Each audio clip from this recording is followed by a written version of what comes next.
Bonjour à toutes et tous. Nous allons débuter notre conférence sur le télétravail. Nous avons souhaité organiser cette conférence pour vous informer et pour vous aider à organiser au mieux votre activité dans cette période et prendre en compte les risques spécifiques à cette crise sanitaire.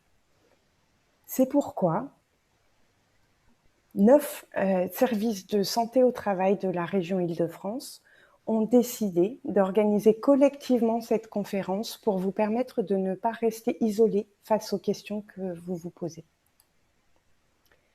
Dans cette période, les services de santé au travail sont à vos côtés pour vous soutenir dans ce moment exceptionnel et nos services sont particulièrement mobilisés auprès des entreprises et des salariés.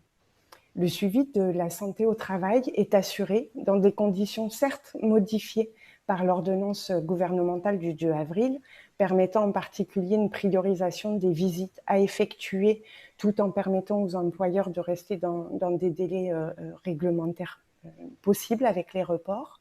Mais les services de santé au travail s'emploient aussi à assurer ce suivi de la santé grâce y compris à des téléconsultations.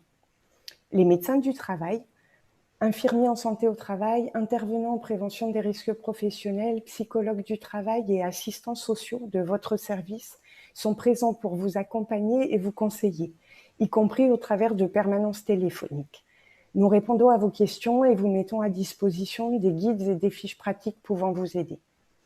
Enfin, nous vous accompagnons pour les mesures de prévention à mettre en place, des mesures adaptées à votre activité, voire à l'état de santé de vos salariés. Donc, n'hésitez pas à nous solliciter. Aujourd'hui, notre conférence sur le télétravail sera animée par Sandrine Grimbert et Kevin Luneau, qui sont tous les deux ergonomes au sein des services Horizon Santé Travail pour Sandrine et le CMSM pour Kevin. Notre équipe est aussi complétée de 4 collaborateurs de 3 services, donc le CMSM Horizon Santé Travail et le CIST Val d'Oise. Donc ces collaborateurs seront en charge de répondre à vos questions que vous posez en ligne. J'en profite pour me présenter. Donc, je suis Céline Roux, déléguée générale de Santé au Travail, Fédération en Île-de-France, et je vous accompagnerai tout au long de ce moment que nous allons passer ensemble. Pour poser vos questions en ligne, vous avez la possibilité de cliquer sur le petit onglet Q&R dans votre application Zoom.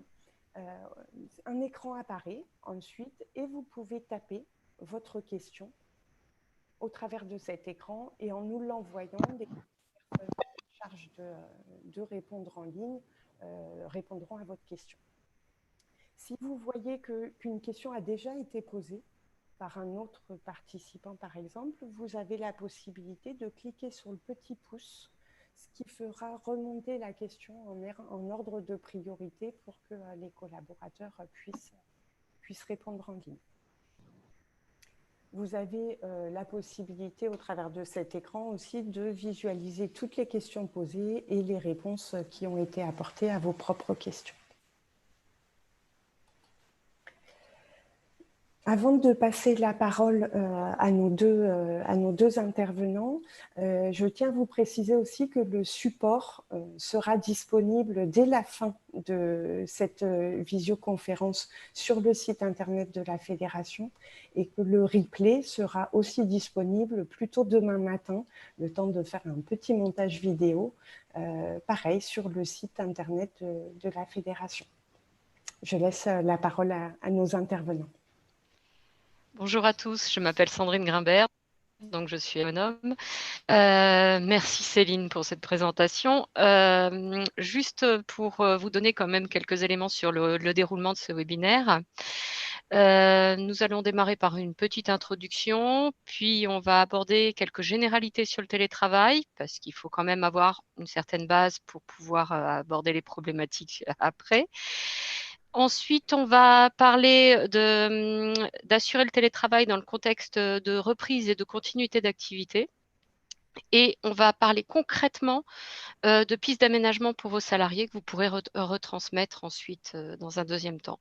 Et on conclura. On essaiera de respecter le temps imparti, mais c'est vrai que la présentation risque d'être un tout petit peu dense.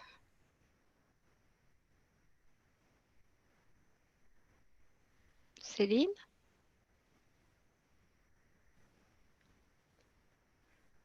Merci. Donc, je vais démarrer par une petite introduction.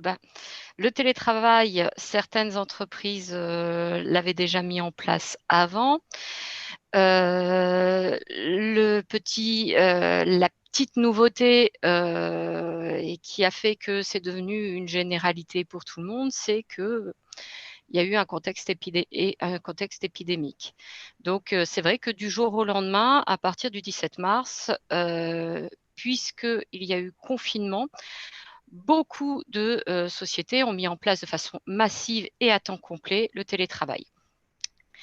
Depuis mai, on a commencé à déconfiner. Maintenant, en Île-de-France, on est même plutôt en zone verte, donc il y a beaucoup d'activités qui ont pu reprendre. Mais le télétravail reste une norme et reste une mesure de prévention par rapport à ce risque Covid. Donc, il reste très vivement conseillé. Sur cette slide, on vous a mis quelques fiches de prévention, enfin un lien pour accéder à des fiches de prévention par métier ou par secteur d'activité qui sont facilement disponibles.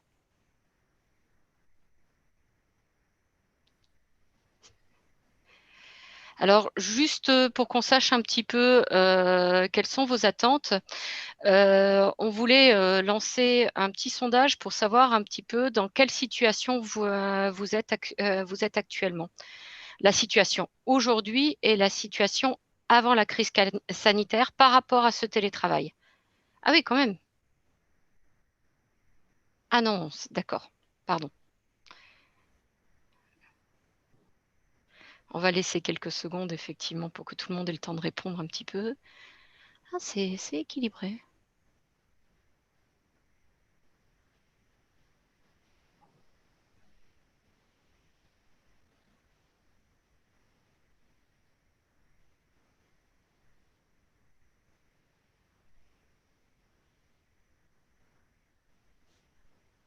D'accord.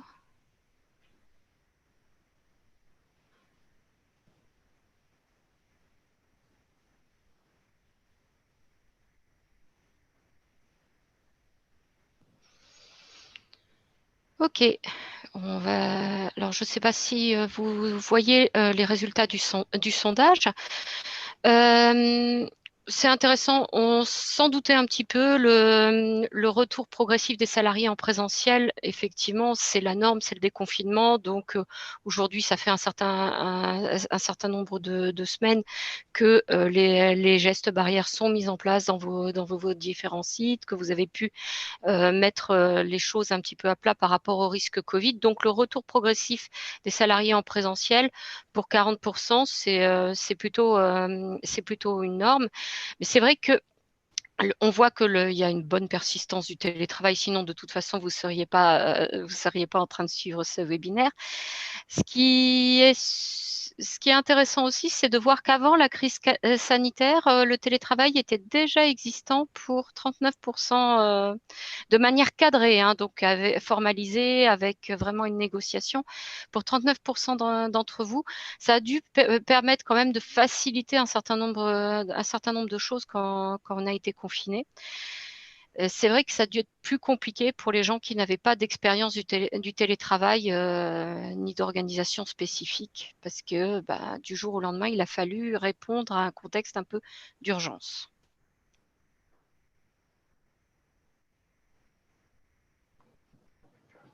Bonjour à tous, je suis Kevin Luneau, également ergonome, et fort de ces connaissances sur vos situations, moi, je vais vous parler un petit peu du télétravail, quelles en sont les généralités.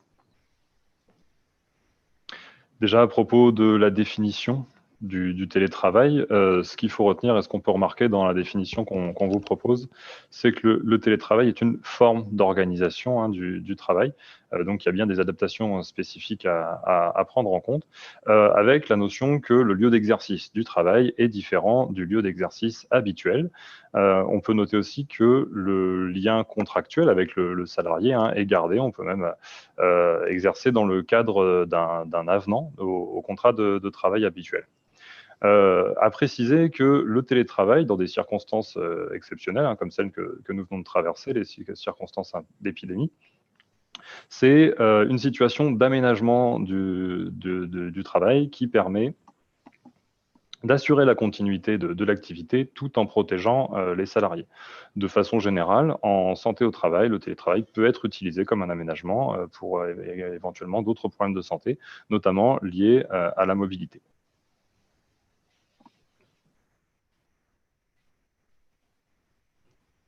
Le télétravail est récent à l'échelle des organisations de travail, mais on peut quand même déjà commencer à connaître et à voir les aspects bénéfiques pour le salarié. Pour le salarié, le télétravail va permettre d'avoir un meilleur équilibre entre la vie professionnelle et la vie privée, du fait de sa situation de travail le plus souvent au domicile, à condition que cet équilibre soit préparé et un petit peu anticipé, programmé, organisé. L'autre avantage principal, c'est la réduction du temps de transport, qui va amener donc la diminution de la fatigue et du stress lié éventuellement aux contraintes horaires pour se rendre à son lieu habituel de travail. Il y a également un impact majeur en matière de mobilité. L'éloignement du lieu de travail ne devient plus un problème avec la mise en place du télétravail. Et puis, donc, il y a une certaine flexibilité des horaires pour le salarié qui peut réorganiser sa journée. Pour l'employeur, les avantages vont être de réduire le risque routier lié au déplacement vers le lieu habituel de travail. On supprime le risque car on diminue les déplacements. Il peut y avoir aussi un gain en termes économiques sur la mise à disposition de locaux, donc d'immobilier, de mobilier également, et sur la réduction des frais de déplacement. Ensuite, le télétravail peut aider à améliorer l'image de l'entreprise, notamment en matière de recrutement. Ça peut être présenté comme un avantage dans des conditions de travail de proposer à ses salariés du télétravail et ça peut augmenter la fidélisation des employés. Et dans une autre mesure, à partir du moment où l'employé a plus de flexibilité pour gérer ses horaires, plus de souplesse, on peut imaginer qu'il y a également plus de souplesse pour l'entreprise à proposer ses services. On l'a dit, nous venons de traverser des circonstances exceptionnelles dans le cadre duquel le télétravail global massif a pu être mis en place. Faut savoir que avec le confinement, le télétravail a été en quelque sorte imposé aux entreprises pour continuer à garantir l'activité et donc n'a pas pu avoir les différentes étapes de la gestion de projet classique quand on prépare la mise en place de télétravail ou l'expérimentation du télétravail dans son entreprise. Il n'y a pas pu avoir de concertation, ou en tout cas les délais ont pu être très réduits. Il n'y a pas eu de phase de test au niveau des organisations, du volume, de la quantité, et pas forcément non plus de préparation technique avec la mise à disposition d'ordinateurs, de moyens de communication, ni au niveau des supports, les logiciels ou les différentes services d'information à distance, soit ont été sursollicités pendant ceux qui étaient existants, soit ils ont dû être mis en place assez rapidement, sans pour autant avoir pu faire de choix comparés, par exemple, des outils. Ce qui a bien sûr pu engendrer un accroissement du stress, en plus de la période exceptionnelle que les gens ont eu à traverser, notamment avec la gestion du quotidien qui a été complètement repensée pour les personnes qui ont eu à être confinées avec leur famille.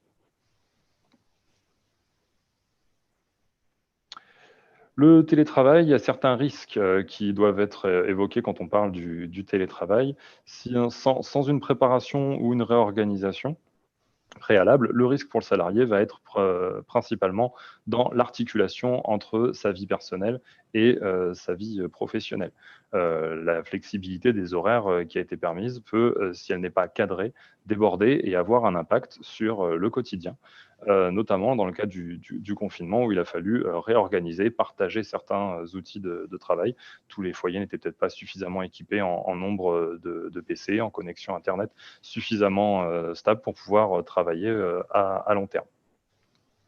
Les salariés, l'autre risque principal a été sur l'isolement. La situation sociale a créé de l'isolement, la situation professionnelle a également pu créer de l'isolement, ce qui peut engendrer une perte d'un sentiment d'appartenance, hein, se sentir isolé, avoir peu de contact avec son entreprise.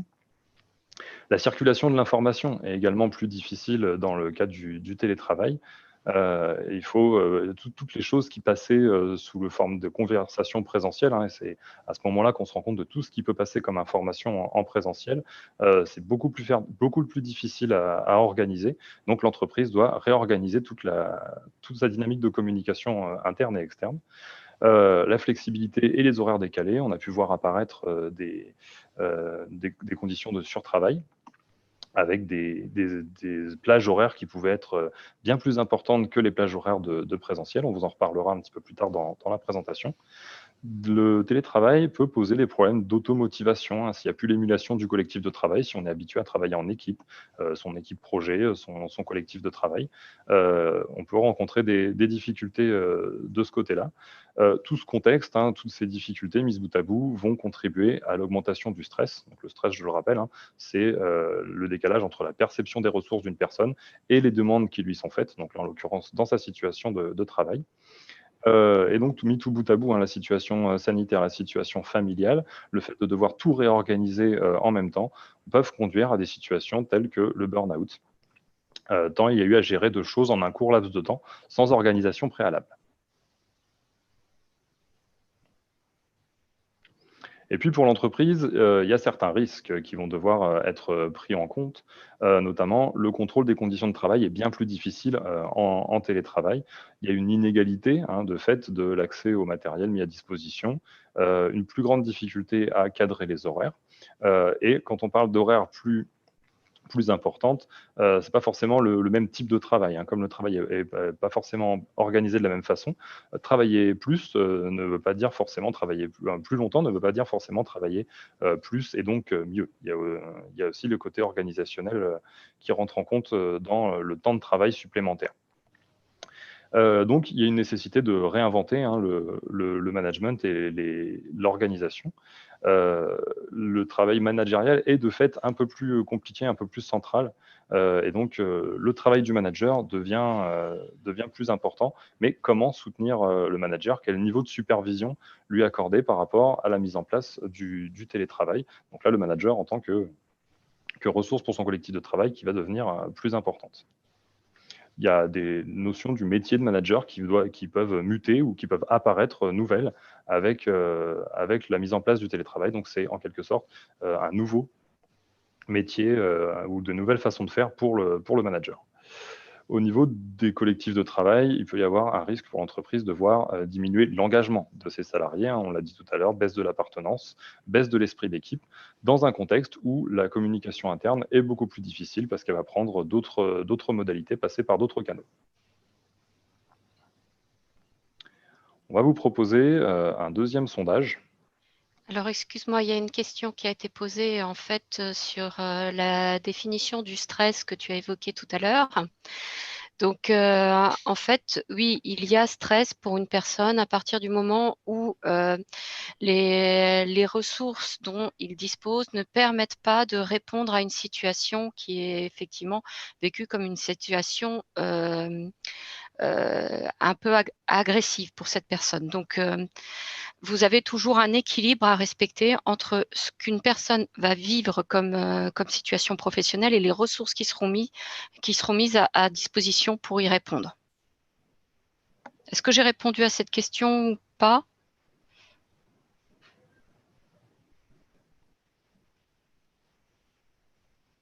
Oui, d'accord. Alors, c'est bon. Donc pour continuer, on va vous proposer un second sondage sur les difficultés, les principales difficultés d'organisation que vous avez pu rencontrer, vous, dans la mise en place du télétravail, ou en tout cas pendant la période de télétravail global liée au confinement. Qu'est-ce qui est apparu le plus problématique dans vos organisations?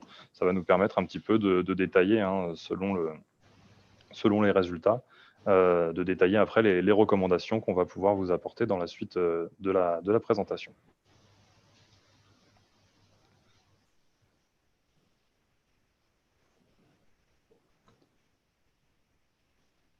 Donc encore quelques secondes pour pouvoir répondre au sondage. Tous les champs proposés ont été concernés, ont pu apparaître comme difficiles selon les organisations.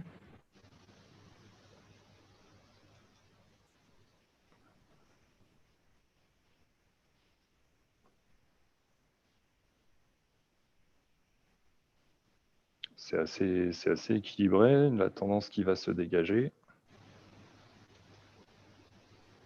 Donc, dans la principale difficulté, vous allez voir le résultat apparaître, la principale difficulté rencontrée a été la coordination des équipes, réorganiser, repartager de l'information, avec peut-être la notion que ça prenait beaucoup plus de temps en télétravail qu'en présentiel. Donc, c'est vraiment là, on s'est rendu compte du fait d'être en présentiel, tout ce qui passait, tout ce qui était fluide avant, qui n'était plus, et donc il a fallu trouver des moyens de refaire passer toutes ces informations et de recalibrer, réadapter le travail des équipes.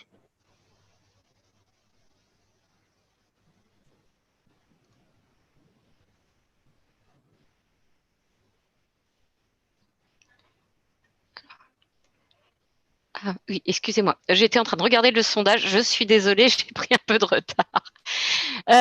Donc oui, au vu de vos réponses, effectivement, j'étais en train de me dire que justement, on allait évoquer un certain nombre de sujets qui allaient peut-être vous aider. La première chose à faire pour évaluer en fait ce télétravail et ce cadre de télétravail un petit peu particulier dans cette reprise, cette continuité d'activité après un événement de type épidémique, enfin, ou même encore pendant l'épidémie, hein, c'est de tenir compte de la dimension psychosociale de l'épidémie. Actuellement, on a vécu, en fait, on a vécu depuis le mois de mars un certain nombre d'événements. Enfin, les premières notions sur l'épidémie étaient en janvier. Progressivement, on a vu croître ces inquiétudes, et puis confinement, puis déconfinement. Par rapport au confinement, il y a eu plusieurs impacts qu'on a pu observer sur les personnes, et notamment sur certains de vos collaborateurs probablement. Certains ont été très anxieux. Certains ont été très anxieux par rapport à leur propre santé, par rapport à la santé de leurs proches. C'est une anxiété un petit peu diffuse.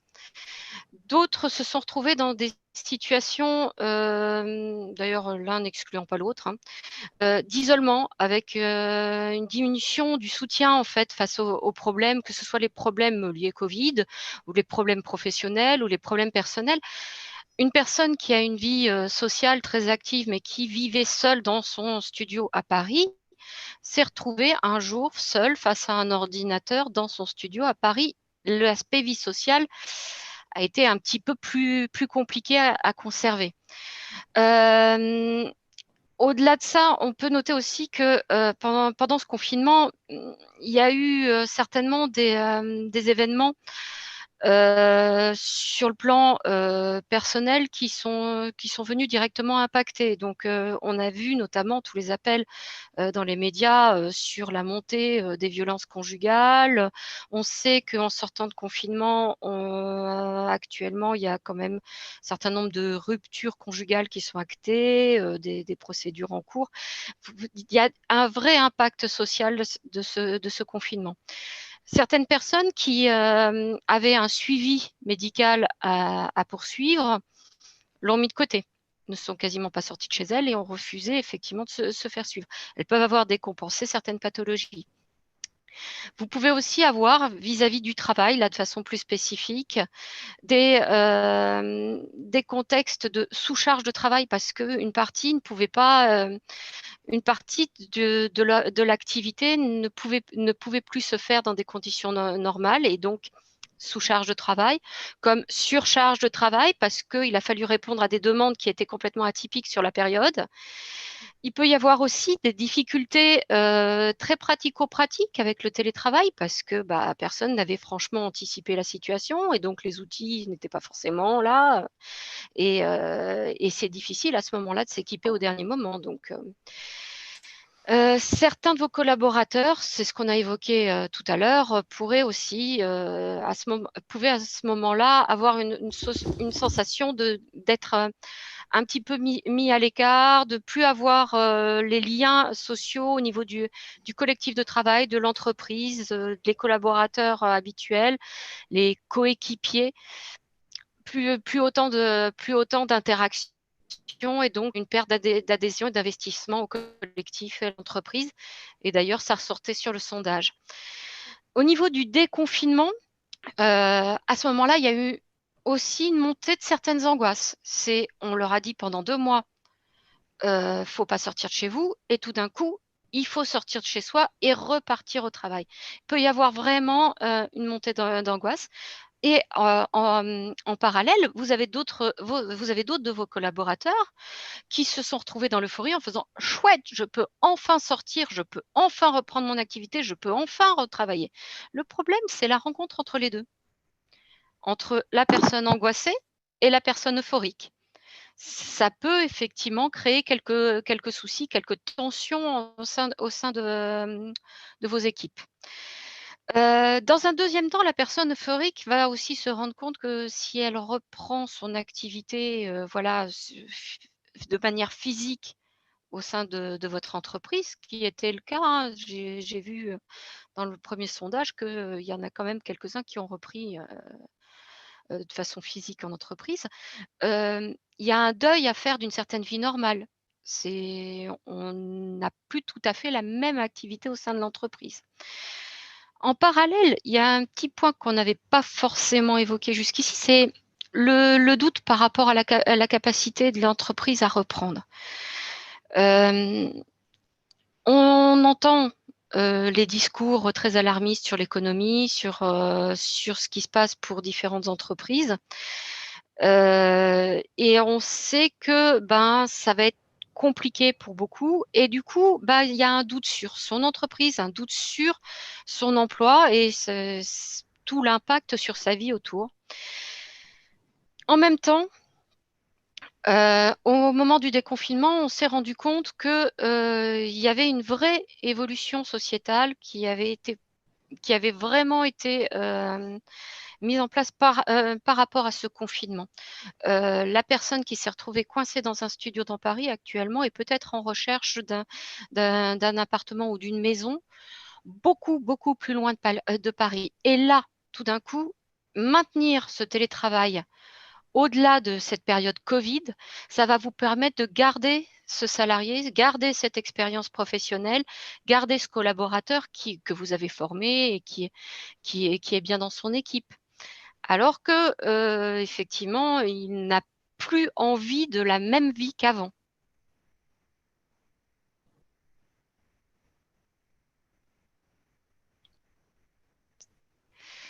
Donc voilà, comment l'enjeu de tout ça, ça va être de favoriser le retour des salariés sur le site.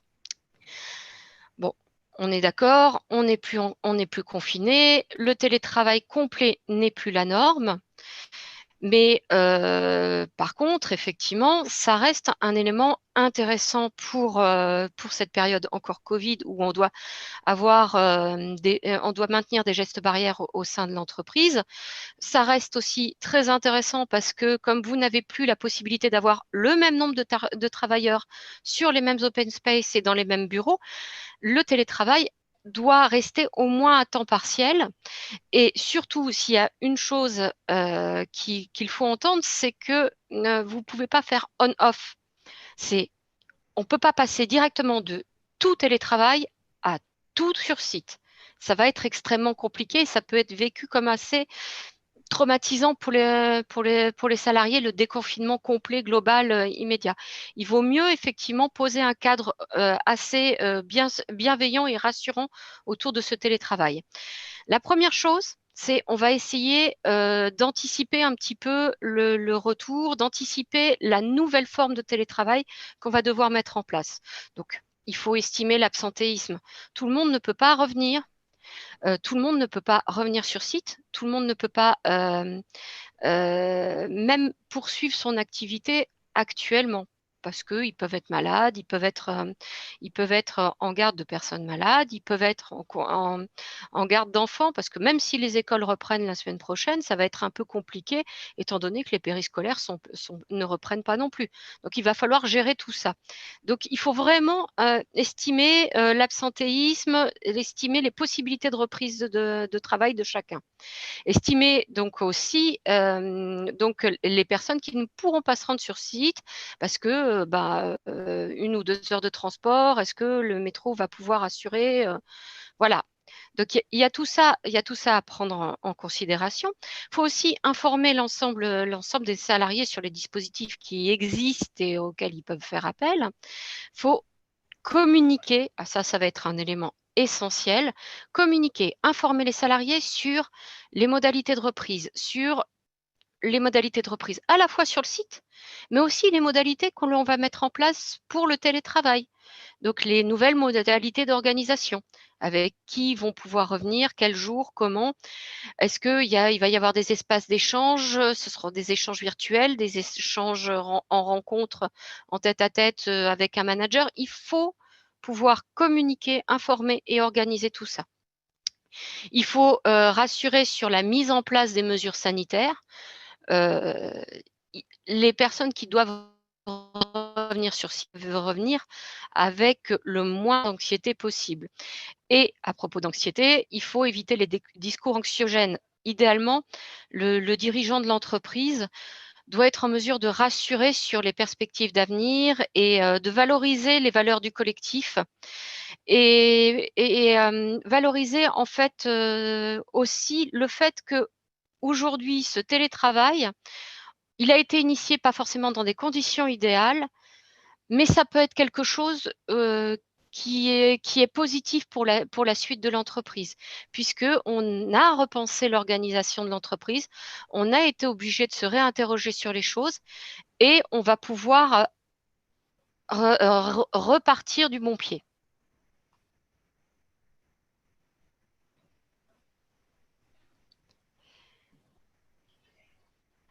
Alors, quelques pistes de solutions pratico-pratiques.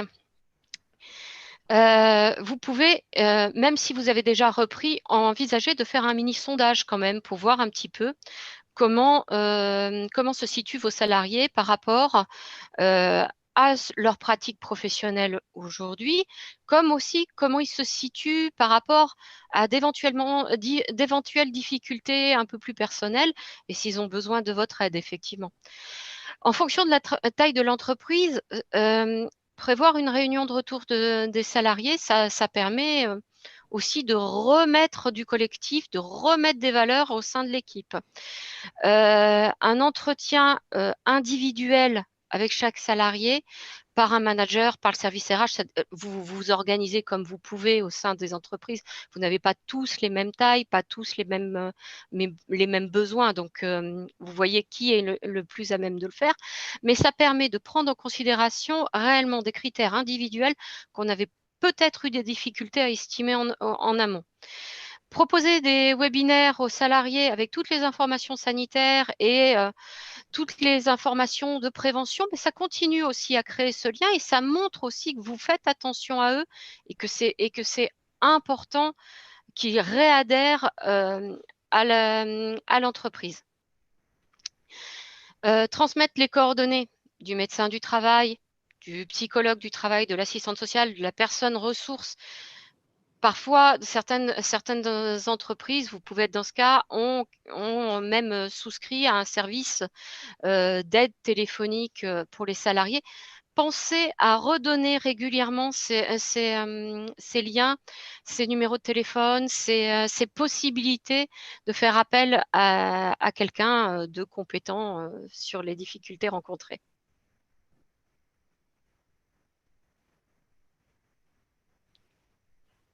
Alors, comment on manage un retour, même partiel, en entreprise? Va falloir privilégier le management participatif. Clairement, il faut absolument que vous ayez un retour sur ce que le salarié a pu faire, a pu vivre, a pu voir de son activité pendant la période où il était en télétravail à temps complet, pour pouvoir commencer à envisager quels sont ses besoins, quelles sont ses modalités dans sa pratique professionnelle, pour commencer à réorganiser le collectif autour de ce retour partiel. Il va falloir aussi continuer à adapter la charge de travail pour avoir une reprise sereine. Ils vont revenir dans des conditions Covid au sein de l'entreprise. Une journée de travail ne va pas être aussi simple que la journée de travail avant Covid. Il va y avoir des temps pour les masques, pour les lavages de mains, pour nettoyer les postes de travail, pour ceci, pour cela. Et puis, il y a toujours ce sujet un petit peu psychologique ou un fond un peu angoisse, où on va avoir plus de difficultés à se reconcentrer directement sur son travail. Vous ne pouvez pas avoir immédiatement la même performance de vos collaborateurs aujourd'hui qu'il y a quelques mois. Ça va reprendre, mais progressivement. Il faut renforcer donc la reconnaissance de ce qu'ils ont fait pendant la période Covid, et ça va recréer encore cette appartenance qu'on va chercher à remotiver. Organiser des espaces et des temps d'échange pour libérer la parole, ça va être quelque chose d'essentiel. Sensibiliser les managers et éventuellement les référents Covid au repérage des salariés en difficulté. Jusqu'à présent, vos managers, en fait, ils arrivaient, ils faisaient le tour des bureaux, ou ils arrivaient dans l'open space, ils disaient bonjour, ils surprenaient un échange de regards, ils regardaient les traits fatigués de quelqu'un, ils voyaient des conversations, ils pouvaient taper sur une épaule en demandant comment ça va. Là, aujourd'hui, on n'est plus tout à fait sur le même contexte. Ça va être un peu plus compliqué à manager. C'est moins un management de proximité comme on l'entendait avant. Ça va être un management à distance. Et si vos managers sont en plus pas très à l'aise avec les outils informatiques, ça peut être un peu compliqué. Donc, ils peuvent avoir plus de difficultés à repérer un salarié qui est en difficulté par rapport à sa charge professionnelle, par exemple, ou par rapport à des problèmes d'un autre ordre, quelques comportements à risque, addiction, isolement, des compensations de certains troubles psychologiques, voilà. Donc, il faut vraiment, à ce moment-là, vous trouverez facilement des aides dans vos différents services de santé au travail, des guides sur les risques psychosociaux, et puis des gens qui peuvent vous aider à sensibiliser les managers. Soutenir et accompagner ces managers, ça, c'est essentiel, parce que leur charge de travail, tout d'un coup, va prendre pour eux aussi une autre tournure. C'est tout d'un coup, ce qui se faisait de façon un peu informelle et rapide doit être formalisé, et c'est une charge supplémentaire. En plus, ils peuvent rapidement se sentir dépassés, effectivement. En cas de difficulté collective ou individuelle, ne pas hésiter à contacter votre service de santé au travail. On a des gens compétents pour répondre aux différentes questions que vous pourriez vous poser. On reste dans la construction d'un cadre rassurant et bienveillant.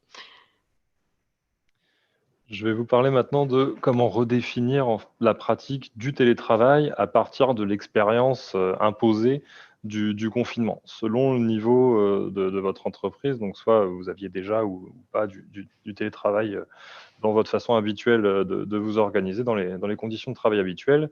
Vous avez pu être dans la situation de faire face à l'urgence, redéployer un télétravail massif global dans un contexte de confinement. Et là se présente à vous l'occasion, donc ça a été un véritable laboratoire organisationnel, se présente à vous une occasion d'améliorer les pratiques. Vous avez vu ce qui a pu marcher, ce qui n'a pas pu marcher, comment on redéfinit les règles, comment on rebat les cartes à partir de cette expérience du confinement. On vous propose au niveau organisationnel donc de repartir sur un projet classique de mise en place du télétravail avec finalement un grand test, une grande expérience à chaud.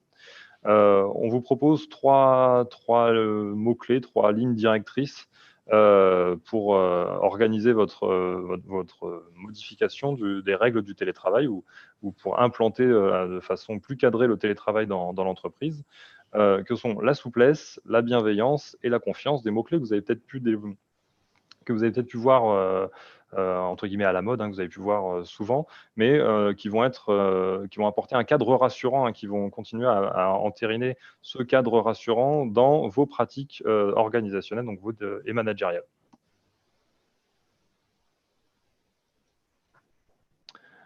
La souplesse dans l'organisation du temps. On l'a vu, c'est un des grands avantages, mais ça peut aussi être un des grands inconvénients de la journée de télétravail. Une journée de télétravail type et normalement peut être normalement différente d'une journée de travail classique.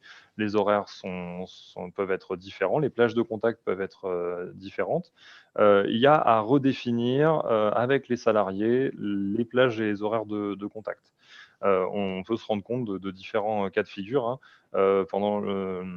Certains salariés peuvent réinjecter le temps de transport qui est frais d'habitude en temps de travail. Donc, il peut y avoir un glissement, ce qui va faire peut-être plus de temps de travail sur la journée. Ce qui peut se passer d'autre aussi, c'est qu'en télétravail, on est théoriquement moins interrompu, on est dans un cadre un peu plus maîtrisé. Donc, on a tendance à faire moins de pauses ou au contraire à travailler sur des plages plus longues d'affilée.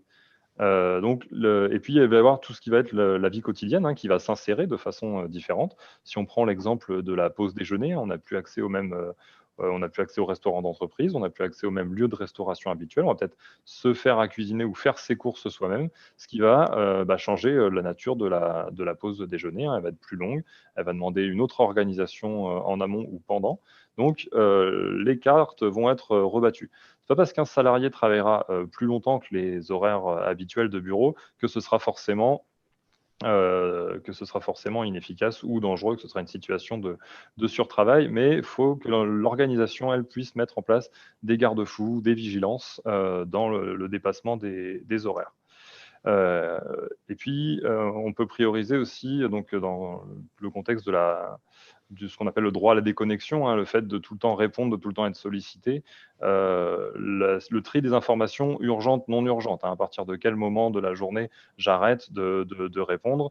La petite mention en bas du mail, ce mail n'est pas urgent. Bah oui, mais ce mail il sera déjà lu pour avoir cette information. Donc, on peut réfléchir à intégrer dans le système d'information de l'entreprise la priorisation de l'urgence ou les délais de réponse à certaines sollicitations.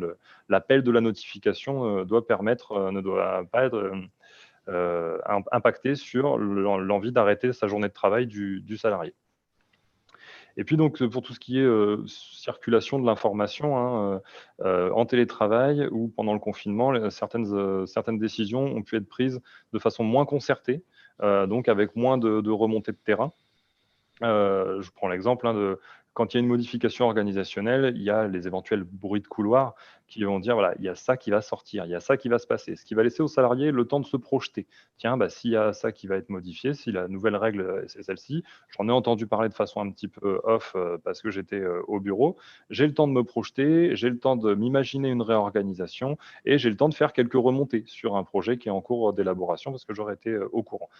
Tout ça, en situation de télétravail, ça va être fortement diminué, voire coupé. Je ne serai plus au courant de la même façon des informations, des choses qui vont arriver en matière d'organisation. Donc, si j'ai plus la capacité de me projeter, si j'ai plus la capacité d'anticiper, on passe il y a quelque chose qui va se passer à il y a une nouvelle règle et donc ça va créer une réorganisation plus urgente pour le salarié, ce qui peut perturber et toujours avoir un décalage avec ses ressources.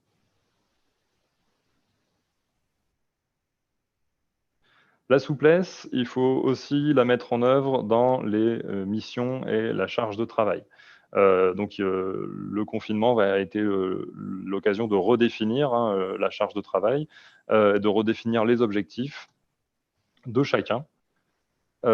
Ici, donc pour éviter, en plus d'ajouter à la situation de stress en cours, il y aura toujours dans les quelques semaines à venir des inégalités, on en a parlé, d'accès à l'école pour les enfants. Donc, il y aura toujours ces facteurs-là à gérer. Donc, on peut y apporter de la souplesse, prendre en compte les cas particuliers, mais dans un cadre global qui permette de ne pas non plus créer des inégalités de traitement au sein de l'entreprise. La régulation du collectif et du travail collectif, là aussi, c'est quelque chose dans lequel il va falloir apporter de la souplesse. Si on prend l'exemple de la répartition de la charge de travail, vous devez faire 20 dossiers en temps de temps ou 20 dossiers par jour, mais tous les dossiers ne se valent pas. Donc, comment on intègre en amont l'évaluation de la charge de travail et de la difficulté par unité de temps de travail ou par unité de cas à traiter pour les salariés, comment on intègre cette dimension en amont et qu'on puisse avoir une répartition. Donc là, le rôle du manager dans la répartition de la charge de travail va être d'autant plus important. Les difficultés de connexion, donc encore une inégalité à laquelle il va falloir répondre, et on peut intégrer la souplesse de la répartition de la charge de travail en fonction des possibilités d'accès de chacun. Comment on anticipe la non-régulation implicite de l'activité par le collectif? Toutes ces choses off qui passaient, on passe derrière l'écran d'un collègue, on voit qu'il est en train de travailler là-dessus. Ah tiens, ça m'intéresse, j'ai besoin de ces informations. Toute cette circulation d'informations quasi invisible qui est en présentiel. Comment aussi on peut apporter de la souplesse et de la fluidité dans l'activité de travail des salariés? Il s'agit de repenser tout ça au niveau organisationnel. Donc, ça peut être refaire certaines procédures, refaire certaines règles du travail, tout en laissant ce qu'on appelle de la latitude décisionnelle et des marges de manœuvre. Donc, ça, c'est le jargon ergonomique pour dire la souplesse dans ne pas arriver avec quelque chose de tout fait pour le salarié. Il faut que les salariés puissent projeter leur expérience et leur expertise métier dans les organisations de travail qu'on leur propose. La confiance, autre point clé de la mise en place du télétravail et d'une organisation de télétravail réussie.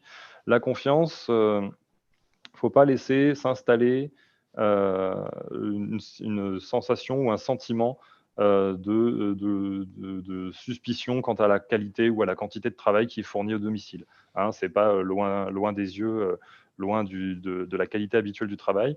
Il faut pouvoir endiguer l'installation de ce type de sentiment dans la tête des salariés, dans la philosophie de la mise en place de votre organisation du télétravail. L'autre point, c'est de prévenir le mal-être généré par un sentiment de contrôle ou une intrusion dans la vie privée. Voilà, maintenant, les caméras, la visio, la réunion rentrent dans l'espace du salarié. Donc, il peut y avoir des sentiments d'intrusion. C'est des coups de téléphone qui sont chez moi. Il n'y a plus de séparation entre l'espace privé et l'espace de travail. Donc, il faut veiller à ce que ce cadre privé reste un peu un sanctuaire pour les salariés.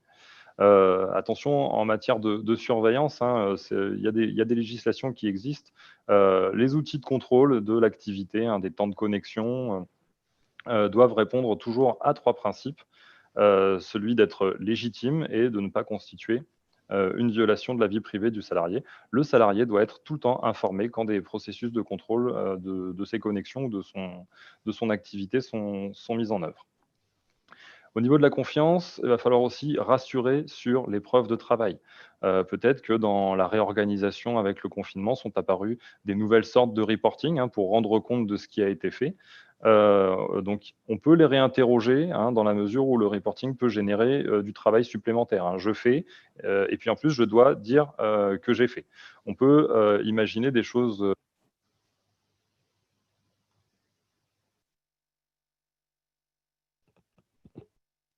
Alors, je ne sais pas, est-ce que on a un problème de son?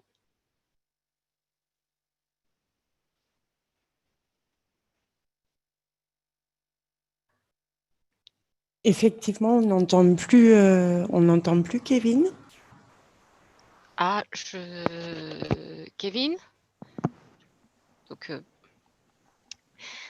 Donc, je vais peut-être… J'ai eu un bug de Voilà, son. Voilà. oui, tout à Ok, fait. ça s'est arrêté où? Je reprends. Ça s'est arrêté effectivement sur les problèmes de reporting qui ont pu apparaître pendant la période de confinement. Tu m'entends? C'est bon? Non. Ton casque, ça s'est arrêté sur les problèmes de reporting pendant la période de confinement. Ok. Donc le reporting peut apparaître s'il y a de nouvelles façons de reporter l'activité qui sont apparues pendant le confinement. Ça peut passer pour du surtravail. On me demande de faire et de dire ce que j'ai fait. Donc deux temps d'activité différents.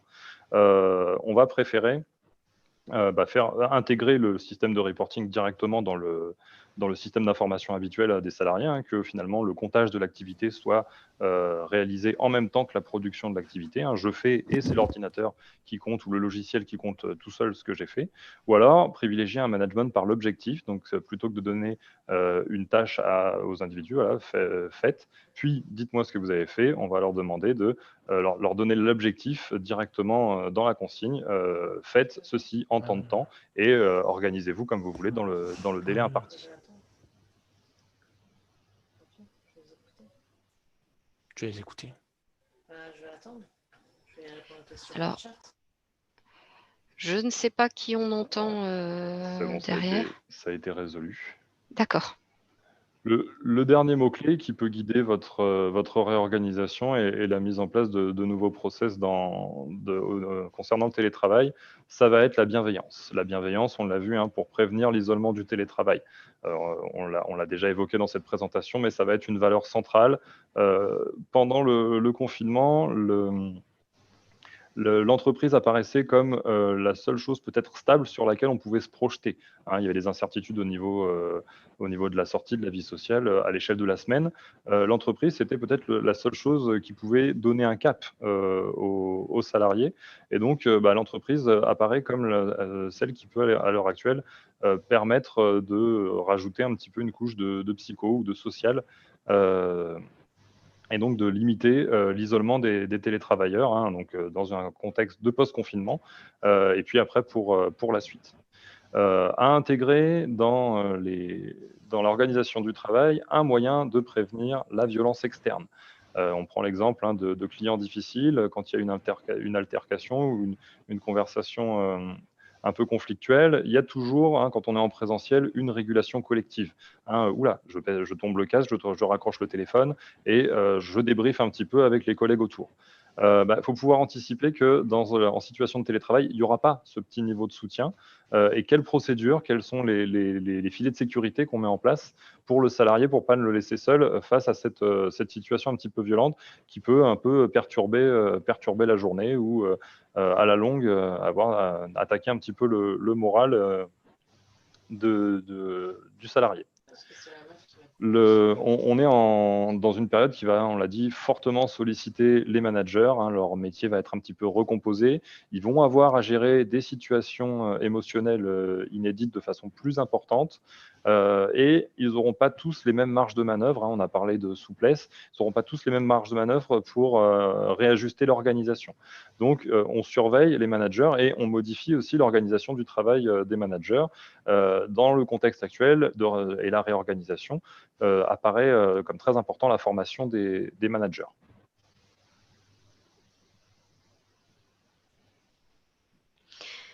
Alors, quelques pistes d'aménagement pratico-pratiques pour l'ensemble de vos salariés.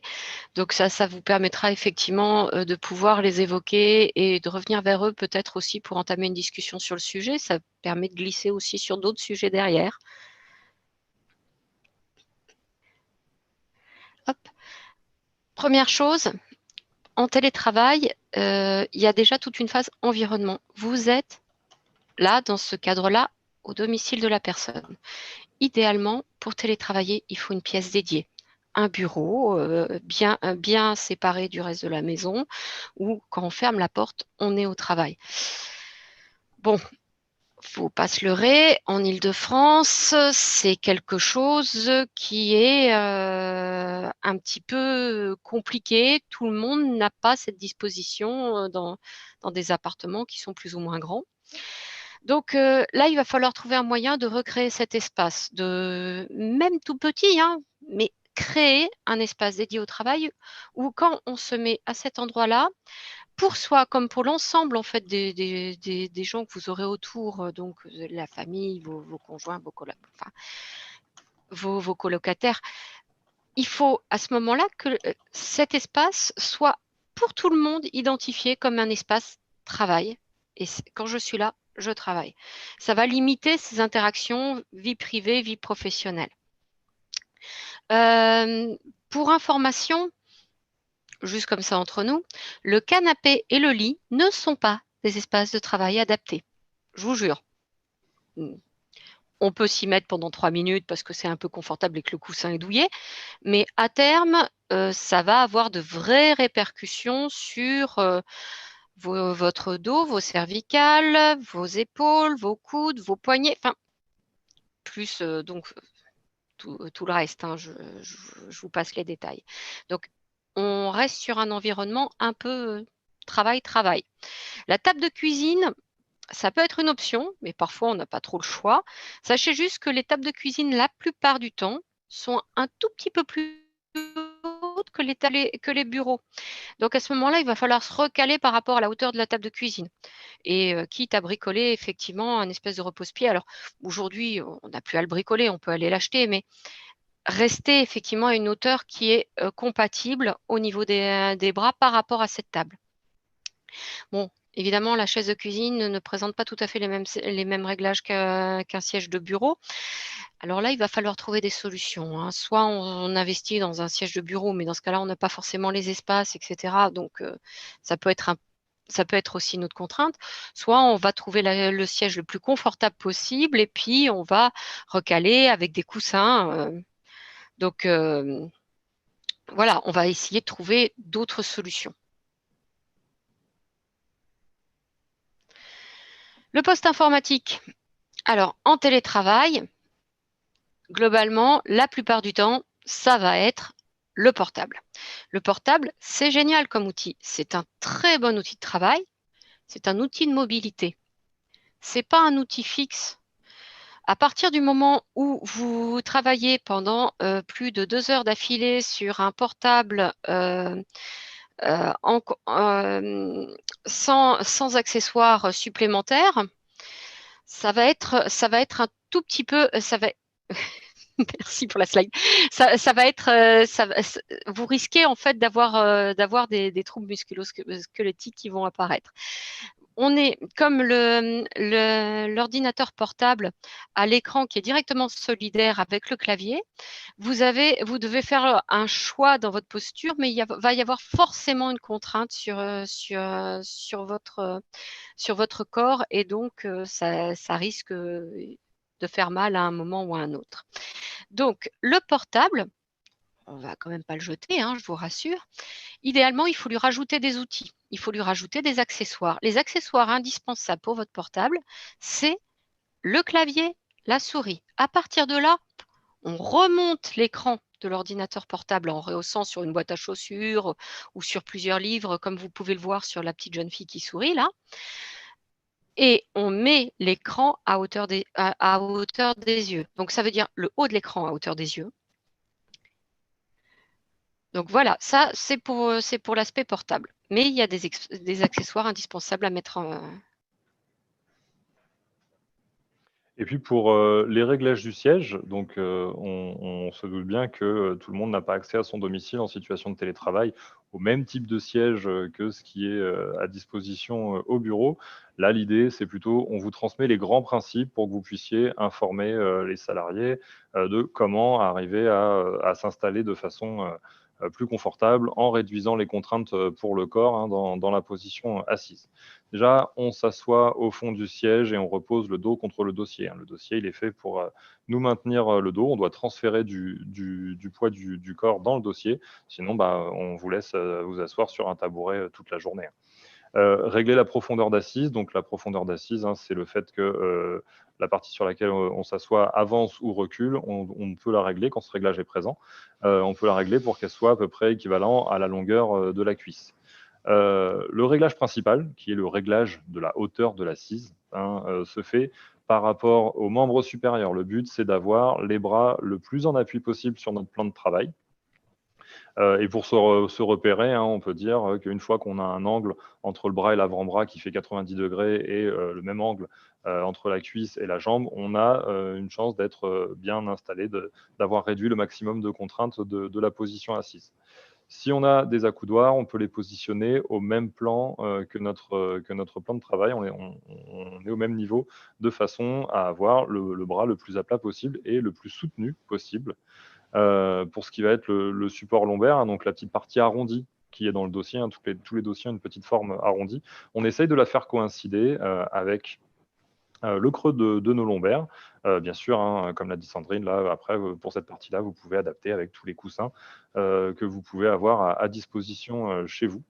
Et donc, on incline le dossier vers l'arrière. Il faut transférer du poids du corps au dossier.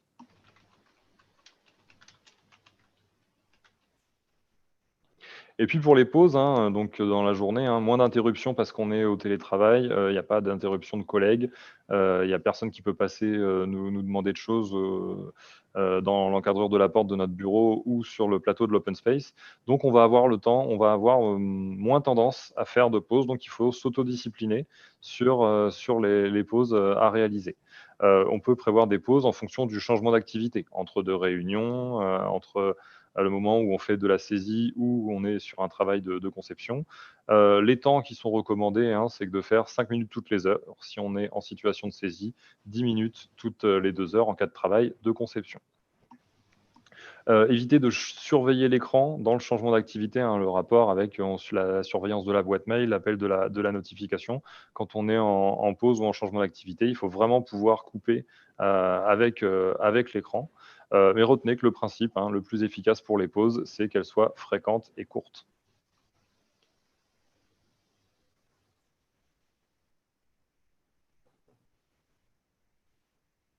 Donc en conclusion, vous l'aurez compris, hein, on vous l'a expliqué pendant tout ce webinaire, la situation elle a été stressante pour tous, que ce soit en confinement, en déconfinement. Il y a eu des salariés qui étaient isolés, il y a eu des salariés qui ont été confinés en famille.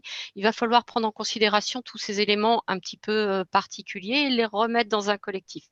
C'est nécessaire aujourd'hui, même dans cette situation où vous allez reprendre du télétravail de façon mixte, de prendre en considération cet aspect psychosocial et de le transposer sur des nouvelles modalités en fait organisationnelles qui vont vous permettre de recréer ce lien, de recréer une dynamique collective avec des gens qui ont vécu des choses complètement différentes. Il va falloir aussi faire participer au maximum vos collaborateurs à la reprise ou la continuité de cette activité pour leur permettre de se projeter vers leurs nouvelles pratiques. Par ailleurs, juste pour un petit mot pour finir, vous avez quand même des situations qui sont très particulières, qui doivent être évaluées au cas par cas. Ça peut être des collaborateurs qui ont eu un problème de santé, qui sont dans une situation de handicap, qui vont impacter leur capacité à être en télétravail. Vous pouvez avoir donc des salariés qui vont présenter des désordres un petit peu psychologiques, qui vont décompenser certaines pathologies. Et jusqu'à présent, vous ne les aviez pas forcément vus avec l'isolement géographique. N'hésitez pas, si vous avez le moindre question, à vous rapprocher de vos médecins du travail, de vos services de santé au travail pour échanger sur ces situations. Petit mot quand même pour la fin, le télétravail tel que vous allez le créer, il doit faire l'objet d'une évaluation des risques et être intégré au document unique. Et là aussi, on peut vous aider.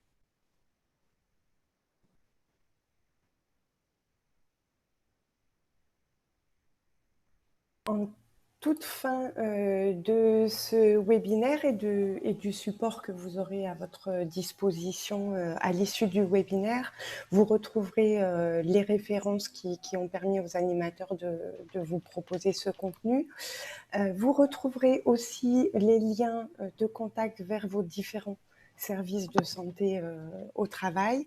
Vous avez sur le site de la Fédération l'ensemble des replays et supports de nos webinaires précédents.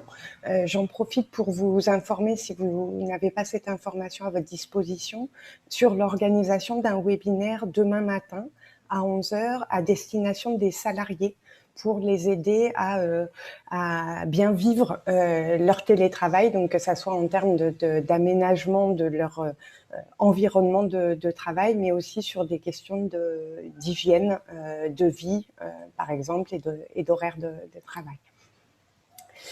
Et enfin, vraiment pour conclure cette conférence, vous rappelez que les services de santé au travail sont à votre disposition, que ce soit sur la problématique du télétravail que nous venons d'évoquer, mais aussi sur l'aide à l'évaluation des risques en général, l'aide à la mise en place de votre plan d'action sur des risques particuliers, sur des situations particulières. Et bien évidemment, on accompagne aussi les salariés au travers du suivi individuel et adapté de l'état de santé au travail de l'ensemble des travailleurs. Vous retrouvez l'ensemble des informations, sensibilisations et conseils sur chacun des sites des services de santé au travail. Je remercie sincèrement nos deux conférenciers pour la qualité de leur présentation et leur disponibilité pour la préparation de cette conférence. Merci beaucoup Sandrine, merci beaucoup Kevin. Je remercie aussi nos 4 collaborateurs qui ont répondu à vos questions en ligne. Je vais laisser 2-3 minutes pour répondre aux dernières questions avant de clôturer le webinaire. Merci beaucoup à tous pour votre participation. Nous espérons sincèrement que cette conférence vous a été utile ou vous sera utile et n'hésitez pas à répondre au questionnaire de satisfaction qui sera accessible avec le support de présentation et le replay. Merci beaucoup à tous. Au revoir.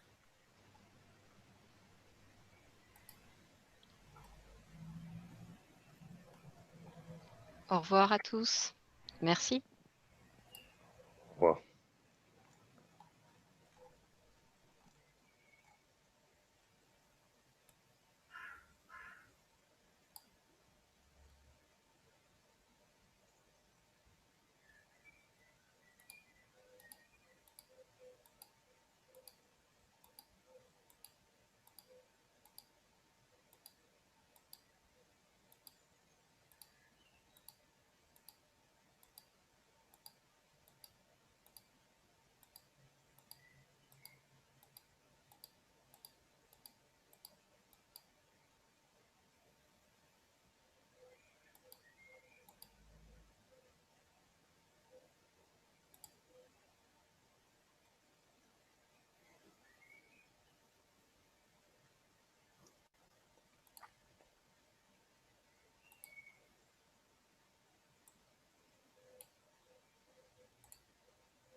Puisqu'il n'y a plus de questions, nous allons clôturer ce webinaire. Merci beaucoup.